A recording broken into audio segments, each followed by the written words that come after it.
Em nome do Pai, do Filho e do Espírito Santo. Amém. O anjo do Senhor anunciou a Maria, ela concebeu do Espírito Santo. Ave Maria, cheia de graça, o Senhor é convosco. Bendita sois vós entre as mulheres, bendito é o fruto do vosso ventre, Jesus. Santa Maria, Mãe de Deus, rogai por nós, pecadores, agora e na hora de nossa morte. Amém. Eis aqui a serva do Senhor, faça-se em mim segundo a vossa palavra. Ave Maria, cheia de graça, o Senhor é convosco. Bendita sois vós entre as mulheres, bendito é o fruto do vosso ventre, Jesus. Santa Maria, Mãe de Deus, rogai por nós, pecadores, agora e na hora de nossa morte. Amém. O Verbo divino se fez carne e habitou entre nós. Ave Maria, cheia de graça, o Senhor é convosco. Bendita sois vós entre as mulheres, bendito é o fruto do vosso ventre, Jesus. Santa Maria, Mãe de Deus, rogai por nós, pecadores, agora e na hora de nossa morte. Amém. Rogai por nós, Santa Mãe de Deus, para que sejamos dignos das promessas de Cristo. Oremos, infundi, Senhor, em nossas almas a vossa graça, como vos pedimos, para que nós, que pela anunciação do anjo, vemos a saber o mistério de vossa encarnação, paixão e morte de cruz, chegamos um dia à glória eterna dos céus, pelo mesmo Cristo, Senhor nosso. Amém. Caríssimo irmão e irmã, hoje meditamos o domingo da 14ª semana do tempo comum.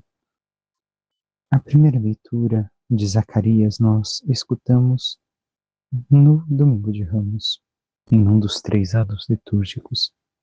É curta e a sua ligação está direta se nós pegamos alguns aspectos de algumas frases ou de algumas palavras desse texto de hoje. Todas as leituras são curtas, por isso também nossa reflexão é mais breve. Assim diz o Senhor: exulta a cidade de Sião, rejubila a cidade de Jerusalém. Eis que vem teu rei ao teu encontro. Ele é justo, ele salva, é humilde e vem montado num jumento, um potro, crio de jumenta. Eliminará os carros de Efraim, os cavalos de Jerusalém. Ele quebrará o arco de guerreiro, anunciará paz às nações. Seu domínio se estenderá de um mar a outro mar, e desde o rio até os confins da terra. Bem, tenhamos em conta aqui o que fala o texto, que o rei vem montado no jumento. Já meditamos este texto. E o que significa isso? O que simboliza tal fato? Simboliza aquilo que já se realizou e concretizou em Jesus. Que ele veio como o príncipe da paz, não da guerra, não veio num cavalo para provocar guerra. E que assim ele venceu os inimigos, venceu todas as armas, que é o segundo versículo de hoje desse texto. Destruiu o carro de guerra, derrotou tudo. E o que isso simboliza? Como Jesus venceu? Pela arma do amor. O amor sobrenatural. O amor que é o amor divino, não humano. O amor que nós devemos alcançar, pois ainda por nós mesmos não conseguimos. É o Senhor quem nos dá essa graça. E assim vem o Senhor.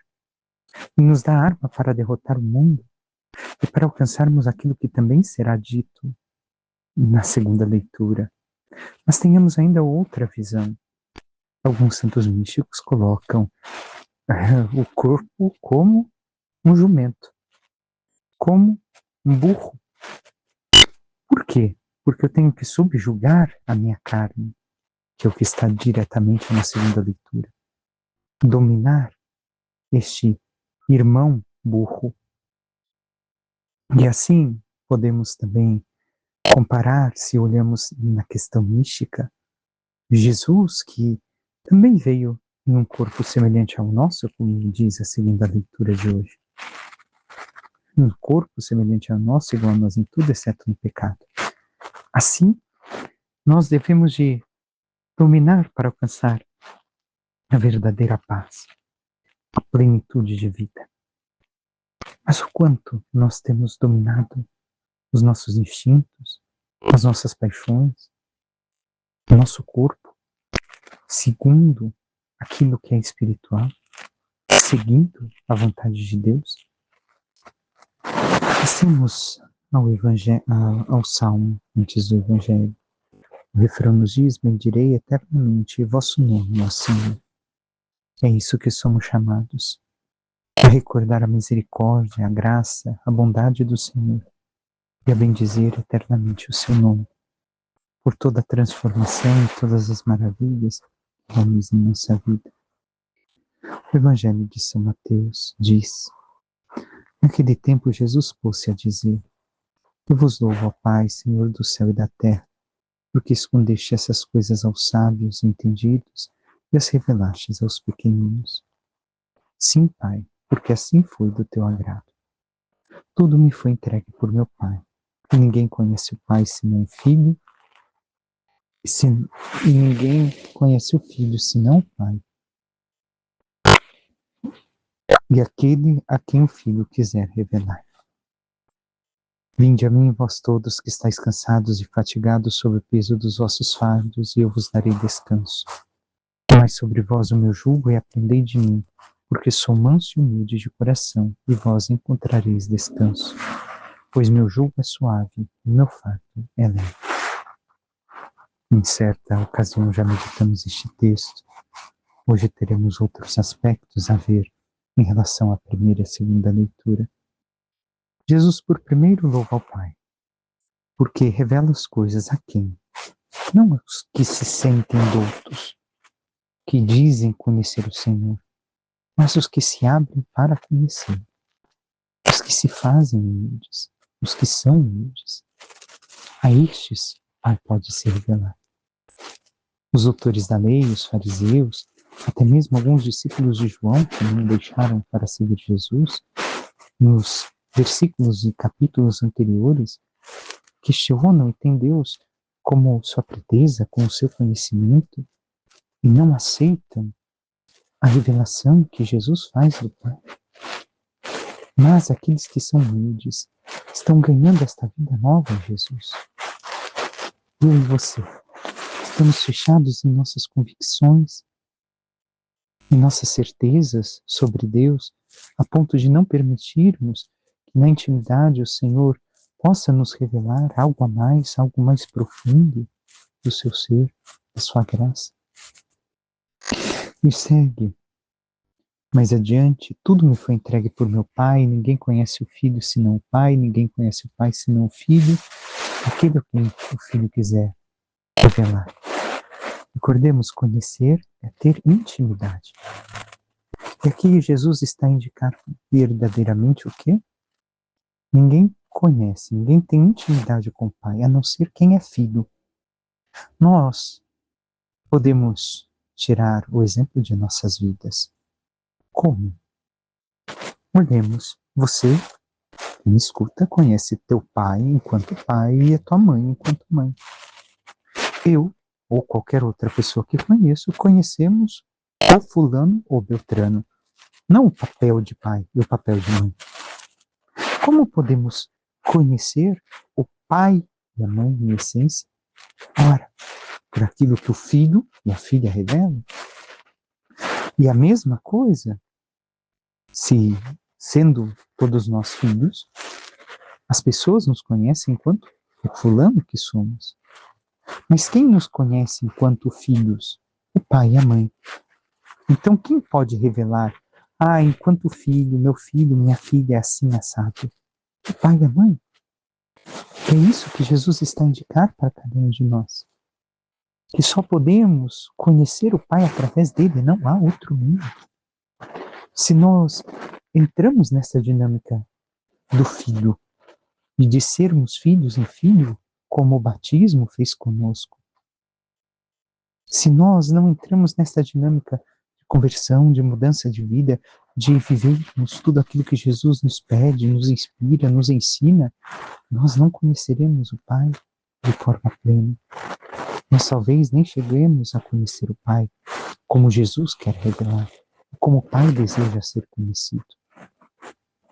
Mas nós temos entrado nesta dinâmica de Jesus, de conhecermos o Pai através dele, da vida nossa, unida à sua vontade, unida a ele? Ou permanecemos somente nos nossos conhecimentos intelectuais, nas nossas razões, e não aprofundamos esta vivência de Deus em nossas vidas. E ainda, Jesus segue recordando a nós: vinde a mim, vós que estáis cansados e fatigados sob o peso dos vossos fardos, e eu vos darei descanso. Se estamos cansados e fatigados sob o peso, qual fardo? O fardo que carregamos na vida. Porque o descanso aqui não é um descanso físico. É a palavra utilizada no grego, quer indicar a libertação. Qual libertação? A mesma que caracteriza a fuga do povo do Egito e a entrada na Terra Santa, na Terra Prometida. É esta liberdade que Jesus quer nos oferecer. É este descanso. Se nós formos até Ele, todo este peso será tirado. Nós entraremos a partir dele, através dele, no descanso prometido, na Terra Prometida. Mas depende de nós fazermos este caminho. E ainda segue: tomai sobre vós o meu jugo. Aqui está algo importante. Tenhamos em conta o jugo colocado sobre o boi para fazer o arado na terra. Jesus está dizendo: tomai sobre vós o meu. Há um jugo a ser carregado. Jesus, poderíamos parafrasear e colocar como parábola, se compara a um animal que carrega o jugo, mas normalmente são dois bois, um ajuda o outro. Jesus está dizendo isso, que ele caminhará lado a lado conosco se nós tomarmos o seu jugo. E isso não será pesado. Não será para nós um peso. Mas é necessário que caminhemos lado a lado com ele e carreguemos o jugo que ele nos propõe para que seja leve. Porque é o que encerra o Evangelho, antes de voltarmos a este versículo que não terminamos de ler. Pois meu jugo é suave e meu fardo é leve. E recordo uma vez mais, como já disse, para nós tantas vezes o jugo e o fardo do Senhor no início parecerá pesado. Porque como tantas coisas na vida, nós estamos tão habituados àquilo que vivemos, àquilo que conhecemos, que se torna difícil viver aquilo que o Senhor nos propõe de início. Mas depois vemos que não é nada de tão distante, de tão difícil, de tão impossível. É somente uma falta de hábito, de costume. E assim o Senhor nos propõe de caminharmos ao seu lado, de carregarmos a sua vida, o seu jugo sobre nós. Mas o quanto nós nos dispomos a fazer. E segue: e aprendei de mim, porque sou manso e humilde de coração. Manso e humilde não é somente de coração. Coração, recordemos, é o centro, a totalidade da pessoa. Porque sou inteiramente manso e humilde. Nós vamos sempre à imagem do coração, mas não é somente a imagem do coração que aqui está presente. E nós realmente temos imitado a este Jesus manso e humilde em sua plenitude, em sua vida. Vamos a Ele. Enquanto um humilde acolhe até mesmo a pessoa com suas deficiências, com suas dificuldades, assim devemos de nos achegar a Jesus, sabendo que Ele nos ajudará a mudar tudo, a sermos melhores. Mas realmente temos esta confiança e vamos ao seu encontro com esta capacidade de aceitar também em nós a mudança? Por fim, a segunda leitura, que fecha tudo. Na carta de São Paulo aos Romanos diz: irmãos, vós não viveis segundo a carne, mas segundo o Espírito, se realmente o Espírito de Deus mora em vós.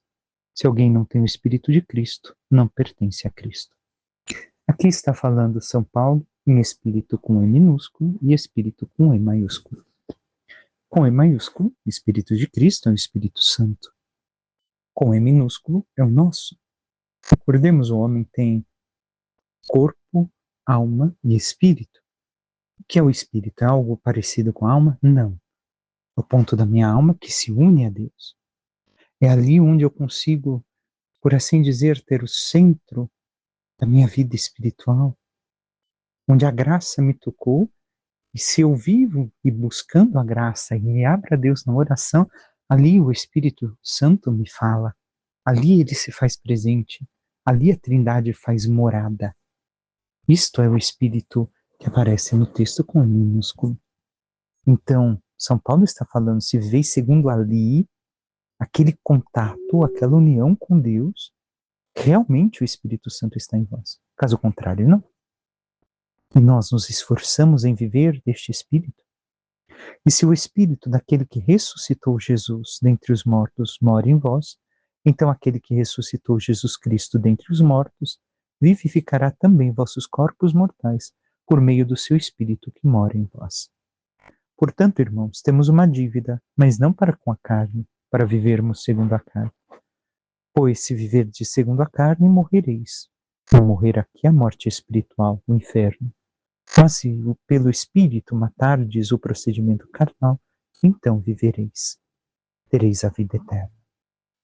Aqui está a indicar o texto, esta outra parte. Se o Espírito Santo está em nós, também o nosso corpo será vivificado. De que forma?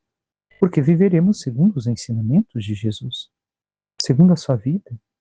Com humildade acolheremos tudo aquilo que o Espírito nos propõe e permitiremos esta conversão que passa também os nossos sentidos e o nosso ser físico, onde se manifesta a graça de Deus. E alcançaremos a vida. De que forma? Se o Espírito, a vida espiritual, pouco a pouco, mata o procedimento carnal. Ora, como assim? Se a minha vida espiritual, o viver aquilo que Jesus me pede, mata aquilo que é próprio da carne. A que carne se opõe ao espírito no sentido de pecado e no sentido da humanidade. Minha humanidade quer dizer tal coisa, mas Deus pede que eu me silencie. Minha humanidade quer fazer tal coisa, mas Deus pede que eu não faça. Então, se assim eu vivo, segundo o Espírito, eu estou matando a carne para que a graça, a vida espiritual se manifeste plenamente em cada célula do meu ser. Mas realmente temos feito este caminho, irmão e irmã? Peçamos à Santíssima Virgem Maria, nossa Mãe, que interceda por cada um de nós e nos ajude a cada vez mais vivermos tudo aquilo que o Senhor nos ensina através do seu Espírito Santo. E assim, vivendo a sua graça e abandonando os desígnios humanos, as vontades humanas, possamos cada vez mais crescer em santidade e chegar um dia à glória dos céus. Louvado seja nosso Senhor Jesus Cristo, para que sempre seja louvado. Por intercessão da Santíssima Virgem Maria, de todos os santos e anjos de Deus, desça sobre vós, vossas famílias, vosso trabalho e tudo que vos pertence, a bênção de Deus Todo-Poderoso, que é Pai, Filho e Espírito Santo. Amém. Um santo e abençoado dia a todos.